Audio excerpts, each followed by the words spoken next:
Apa saja keutamaan sholat berjamaah itu?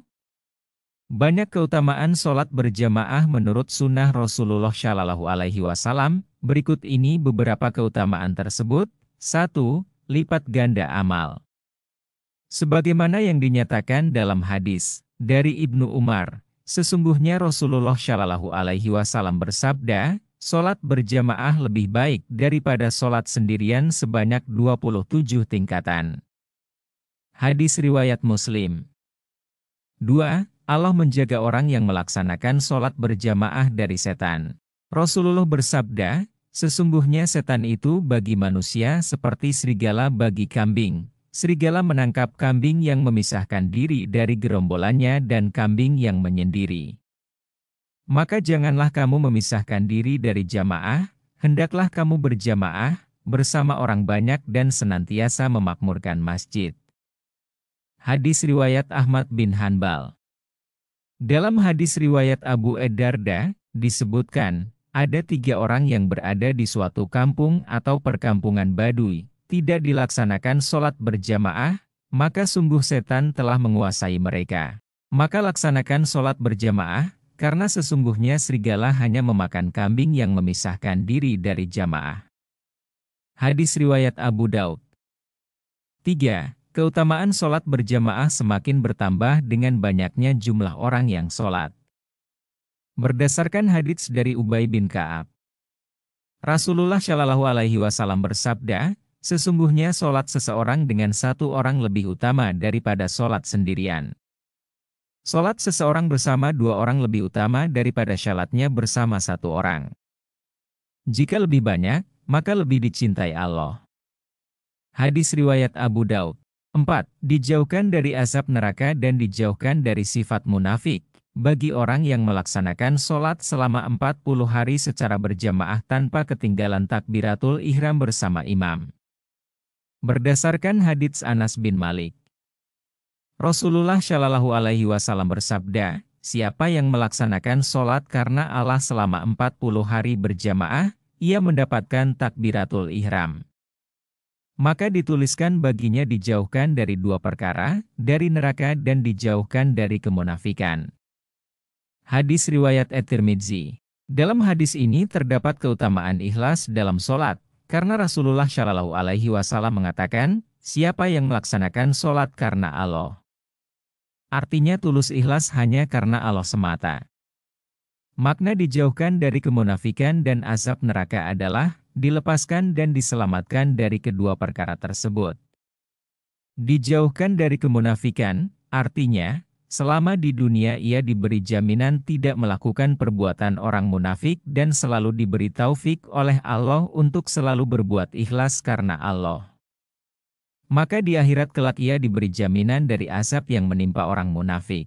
Rasulullah Shallallahu Alaihi Wasallam memberi kesaksian bahwa ia bukan orang munafik, karena sifat orang munafik merasa berat ketika akan melaksanakan sholat.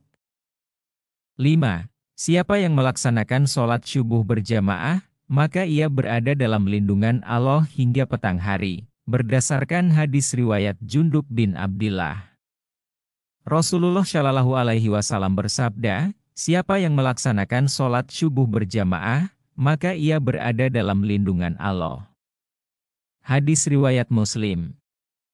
6. Mendapatkan balasan pahala seperti haji dan umroh.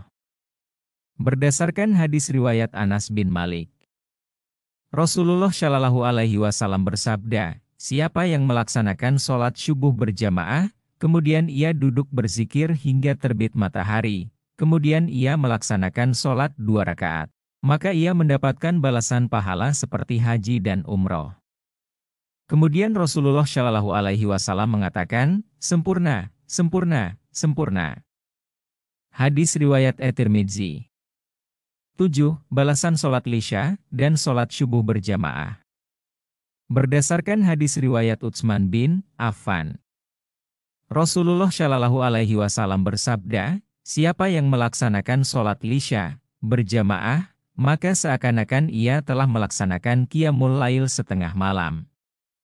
Siapa yang melaksanakan sholat subuh berjamaah, maka seakan-akan ia telah melaksanakan qiyamul lail sepanjang malam.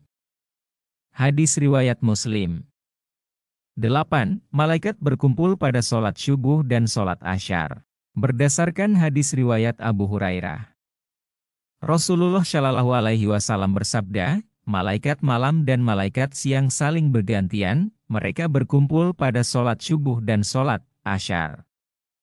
Kemudian yang bertugas di waktu malam naik, Allah bertanya kepada mereka, Allah Maha Mengetahui, bagaimanakah kamu meninggalkan hamba-hambaku? Mereka menjawab, kami tinggalkan mereka ketika mereka sedang melaksanakan sholat dan kami datang kepada mereka ketika mereka sedang melaksanakan sholat. Hadis riwayat Al-Bukhari dan Muslim. 9. Allah mengagumi sholat berjamaah karena kecintaannya kepada orang-orang yang melaksanakan sholat berjamaah. Sesungguhnya Allah mengagumi sholat yang dilaksanakan secara berjamaah. Hadis riwayat Ahmad bin Hanbal. 10. Menanti sholat berjamaah. Menurut hadits yang diriwayatkan dari Abu Hurairah, Rasulullah Shallallahu Alaihi Wasallam bersabda, seorang hamba yang melaksanakan sholat, kemudian ia tetap berada di tempat sholatnya menantikan pelaksanaan sholat, maka malaikat berkata, ya Allah, ampunilah ia, anugerahkanlah rahmat MU kepadanya, hingga ia beranjak atau berhadas. Hadis riwayat Muslim. 11. Keutamaan syaf pertama. Berdasarkan hadis riwayat Abu Hurairah, Rasulullah Shallallahu Alaihi Wasallam bersabda, andai manusia mengetahui apa yang ada dalam seruan azan dan syaf pertama, kemudian mereka tidak mendapatkannya melainkan dengan diundi, pastilah mereka akan melakukan undian. Hadis riwayat Al-Bukhari. 12. Ampunan dan cinta Allah bagi orang yang mengucapkan, amin, yang ia ucapkan serentak dengan ucapan, amin, yang diucapkan malaikat.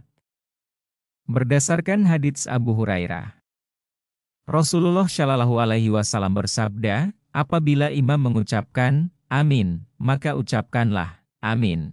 Sesungguhnya siapa yang ucapannya sesuai dengan ucapan, amin, yang diucapkan malaikat, maka Allah mengampuni dosanya yang telah lalu. Hadis riwayat Al-Bukhari dan Muslim. 13. Andai manusia mengetahui apa yang ada di balik sholat berjamaah, pastilah mereka akan datang walaupun merangkak, sebagaimana sabda Rasulullah Shallallahu Alaihi Wasallam dari Abu Hurairah, sesungguhnya Rasulullah Shallallahu Alaihi Wasallam bersabda, andai manusia mengetahui apa yang ada dalam seruan azan dan syaf pertama, kemudian mereka tidak mendapatkan cara melainkan diundi, mereka pasti akan melakukan undian. Andai mereka mengetahui apa yang ada di dalam takbiratul ihram, pastilah mereka akan berlomba untuk mendapatkannya. Andai mereka mengetahui apa yang ada dalam sholat lisya dan sholat syubuh, pastilah mereka akan datang meskipun merangkak. Hadis riwayat Al-Bukhari dan Muslim.